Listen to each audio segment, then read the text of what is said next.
Now, let's talk about traffic. Traffic is the lifeblood of your business. Without any traffic, you won't be in business long. And there are many, many, many methods of getting traffic. And we're going to talk about the top strategies for getting traffic to your business. That is what the rest of this presentation is about.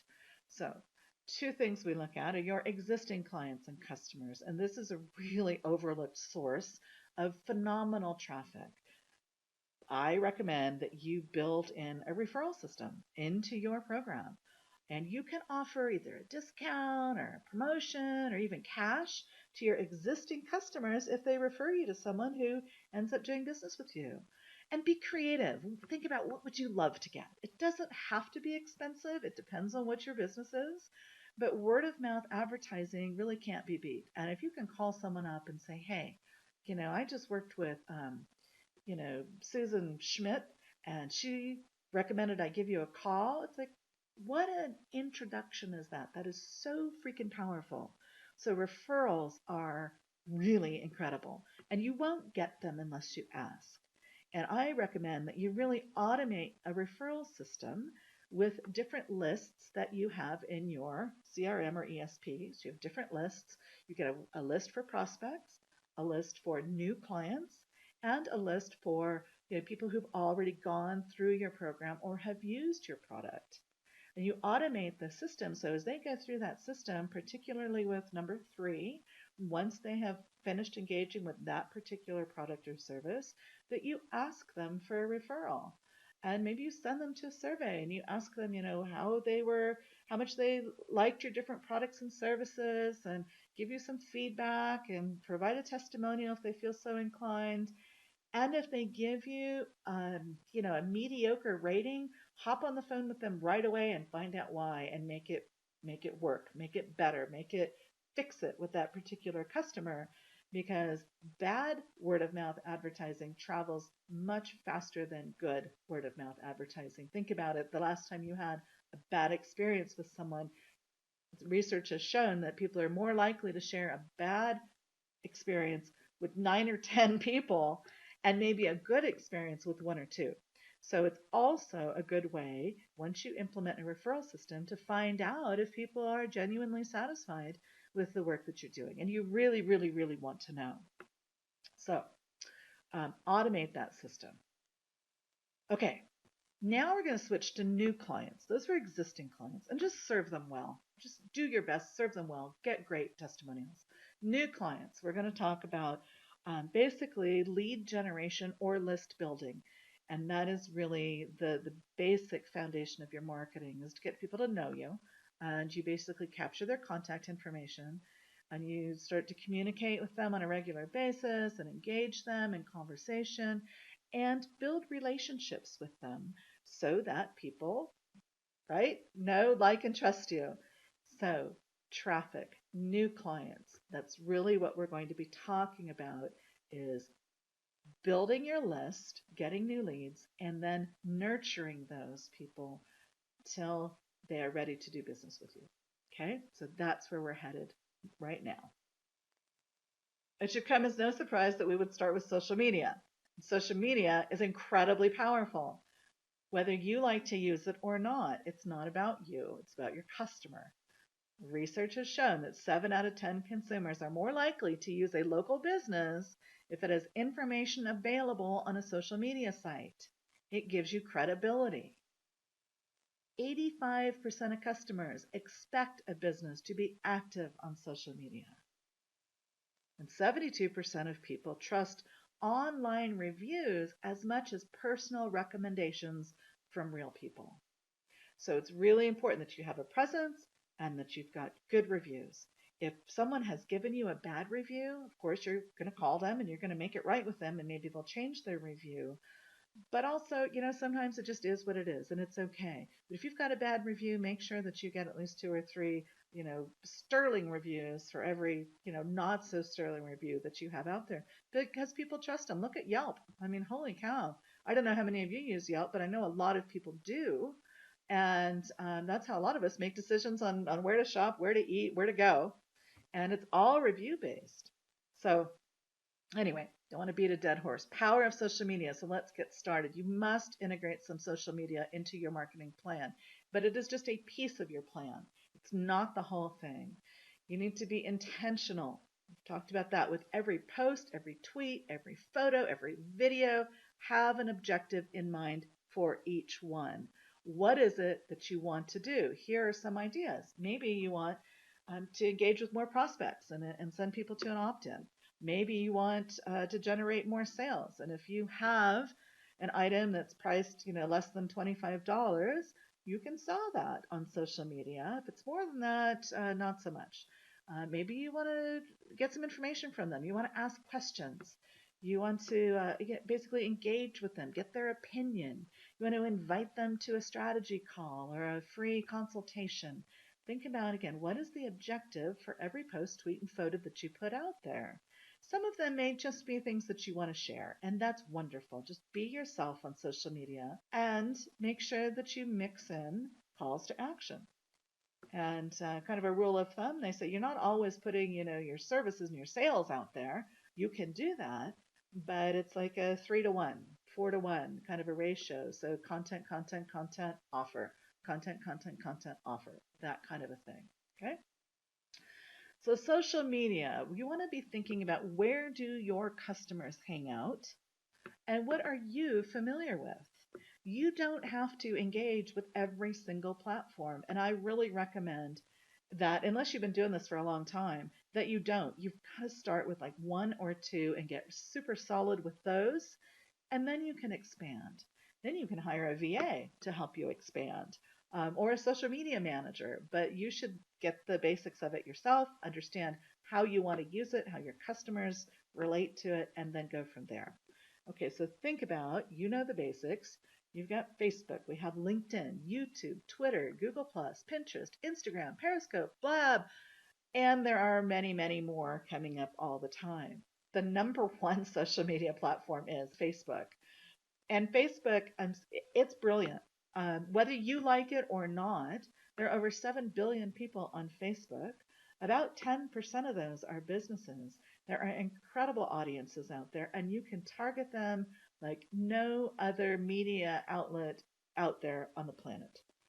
We'll talk a little bit more about that in a little bit, but those are the basic social media platforms. And think about, where are your customers? Which one do you really want to establish a platform on?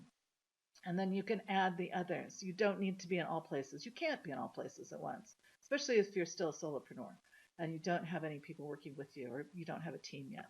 So, word about Google Plus. Google Plus is a really interesting thing. They bill it as a social media platform.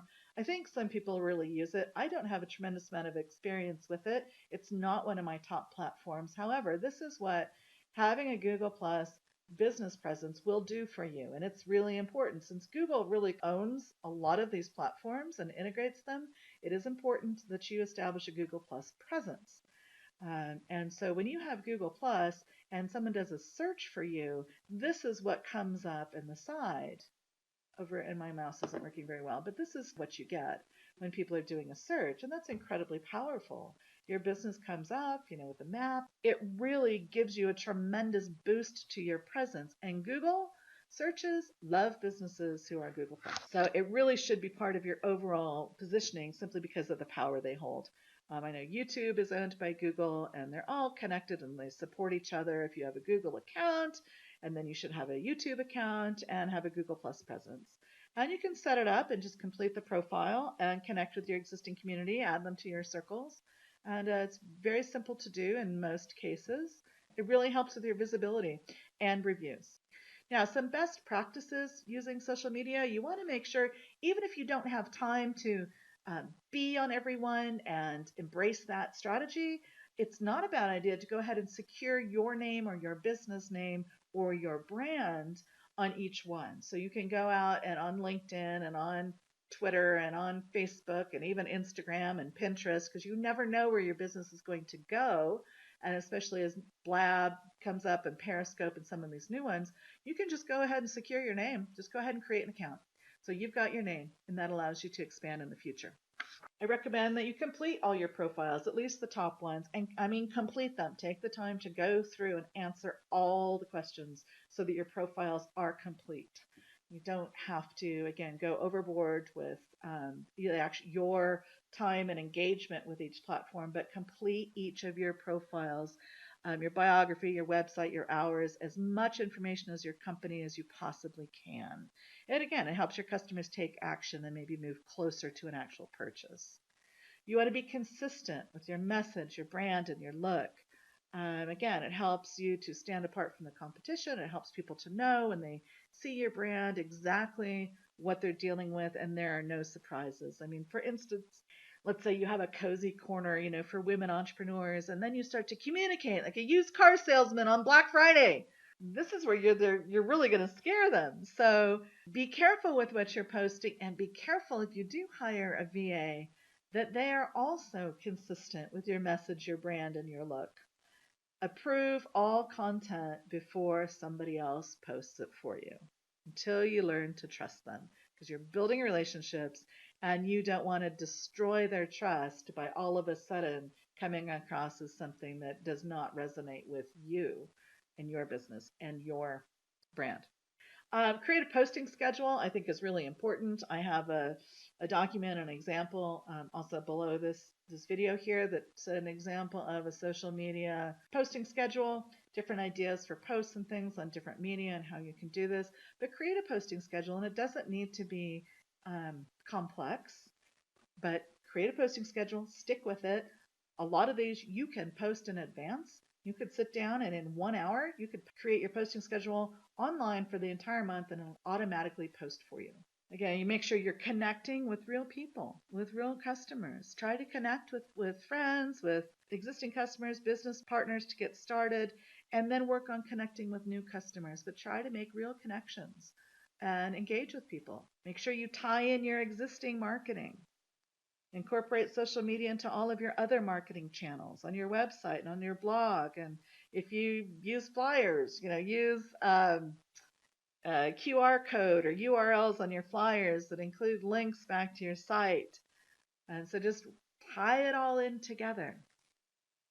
Make sure you respond. If someone says something on your website or on your social media, make sure that you get back to them. Customers expect to respond. Okay, promote your stories, your events, any special offers that you have. It sounds like a no-brainer, but it's incredibly effective. And then be visually engaging, because they're very visual mediums for the most part. And that's where videos and photographs and things come in context. And as I alluded to a little while ago, systematize and automate. And there are systems out there. I use Hootsuite, and Hootsuite allows my VA basically to pre-schedule everything across all of my social media, and she can schedule out a whole month at a time. And there are people who will tell you, oh, don't do that, because if someone sees a Facebook post and then they go to their Twitter account and they see the same post, they're going to know that you used Hootsuite. And, my personal take on that is, one, if you can, mix them up so it's not the same post. And if it is, who cares? They're still seeing it. They're still engaging with it. I'm sorry, if you're a social media manager, you'll probably hate me for that statement. But just automate it. Do the best you can. Done is better than perfect. Don't worry about all the ins and outs, especially if you're kind of just getting started with some of these things. But systematize and automate your social media to the best of your ability. I think that's enough about social media. Let's move on to webinars and online summits. Remember, what we're talking about here is generating new traffic. And webinars and online summits are phenomenal for lead generation. They're great for lead nurturing and for sales. So for people who really want to get up, I talked about shortcutting the system a little bit. If you want to get up and get moving and start making money in your business quickly, these are two strategies that I recommend. And quickly is relative, right? I think you can put a good webinar together, have something ready to go 4 to 6 weeks. An online summit might take you 2 to 3 months. But the payoffs for both of these are phenomenal. You know what a webinar is. It's basically a teaching platform, and you're teaching content, and then you're engaging people in your content, and you're going to make an offer at the end of the webinar. That's typically how it happens. So you're able to generate leads, then people who are already on your list, can attend one of your webinars, learn more about you and see you and engage with your content. So you're lead nurturing and you're making sales. And you're familiar, I'm sure, with the online summits. And those are basically, getting a group of 10 to 15 to 20 people in your industry or your circles together, and everyone does their own kind of presentation, and they're dripped out over a series of days or weeks, and everybody's sharing with their own list. And they're a lot of fun, they're a lot of work, and they're fantastic at generating and nurturing leads and also making sales. So webinars and online summits, highly, highly, highly recommend those as online lead generation and traffic building tools. Obviously, affiliates, online summits are all built on those affiliate relationships, but you can have affiliates and strategic partnerships without doing an online summit. You can start by doing some guest blogging if you like to write. Otherwise, you can ask others to email their list and maybe promote on their social media and at live events. And basically, they can invite people to your webinars. They can invite people to a free consult with you. They can just basically talk you up and down and tell people how wonderful you are. And they'll take 20 to 80% of your profits. And that's okay. You're generating leads, you're engaging with those people, and you're building relationships with the affiliates and their list as well. Be careful not to overdo this. I see people, oh my gosh, where I get affiliate links from them like every other day, and it's like, okay, never mind. They're not all your best friend. So just be careful with it. Don't overdo it. And you can also sell their products and services too. You could be proactive and reach out to somebody and say, hey, we're in a similar line of work. We have a similar target audience, but we're different enough that I think we could really form a strategic partnership here. What do you think? And anyway, lots of ways to work with affiliates out there, and that is one of the best ways to also build a list, nurture people, and get sales. So affiliate marketing is fantastic. Now, I want to talk about paid advertising, and paid advertising is, I believe, something that should be a fixed expense in your business. And if you can only start out paying $100 or $200 a month in paid advertising, it's absolutely worth it. But before you spend any money, I hear people say this all the time. I'm going to go run some Facebook ads. It's like, okay, what are you going to say? And there's silence. So before you spend any money, be intentional. Okay, have your marketing message, have your offer, know what your call to action is, and be intentional. Set a spending budget, stick with it. You can start at $5 a day. You can run 2 to 4 ads and track them. So you might run one set of ads that has, the same headline and a different image and see which one works better. Then you may run another set of ads that has the same headline, the same image, and different copy and see which of those performs better. And then you can combine them. You take the top headline, the top image, and the top text, the copy, and run those ads and then track the sales and conversions. And you can do this with basically most of the paid social media and online advertising resources out there, and there are many. Paid advertising online, you can basically sell products and services that are less than $25. Otherwise, you are generating leads.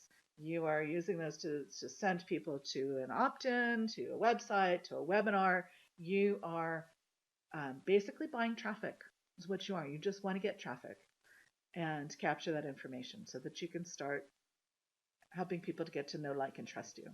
So paid advertising resources, Facebook, obviously, and Facebook is huge. If you say, I used Facebook once and it didn't work for me, it won't work if you use it once. You've got to test it. And sometimes in these areas, it's worth hiring someone who knows what they're doing and learning from them. With Facebook, you can run ads versus promoted posts, and they are very similar these days, but they're still different. The main difference between running targeted ads and even targeted promoted posts is that you can track your ads. There, you use Power Editor, and it'll show your reach and your click-throughs and your conversions, so you can see that a lot better. Promoted posts, you can target the heck out of. You see that little button, and you post something that says, do you want to promote this? If it's an offer, you can click yes, and then it'll ask you. You can target the heck out of those by zip code, by age, by demographics, by homeowners and renters, and likes and interests. I mean, Facebook is the number one way to target your marketing to your best potential client, period. Really, really recommend that you run Facebook ads. Your costs per conversions can be very low. But anyway, it's still a very inexpensive way to steadily bring you new leads so that you can convert them into customers. LinkedIn now offers advertising. It's pretty limited. I'm sure they're going to start beefing that up. This is 2016, by the way, so this may change. YouTube, you can run ads on YouTube. I have run some ads on YouTube, and basically I got over 2,000 views to an ad. It cost me $50. It was great. I had no traffic. So is that me? It could be. I know I tried it once, and I said don't ever just try something once, but learn from my mistake. I was throwing stuff at the wall to see what would stick, and I wanted to see what happened. So I got 2,000 likes on an ad. I don't know. Anyway, Google Ads and pay per click. Again, another great resource for paid advertising. I would just consider the fact that, I mean, do you click on those ads and click through? I don't know people who have had a tremendous amount of success, but that doesn't mean you won't. So please, it's one opinion. Don't just take my word for it as gospel. If Google Ads is a direction you want to go, I would really consider, again, hiring someone to get you lined out so it's worth the investment on any of these. Paid advertising, absolutely critical, I believe, to the success of your business. I know people who built businesses without any, but they are the exception rather than the rule. So I really recommend paid ads. Okay, I think you got that point.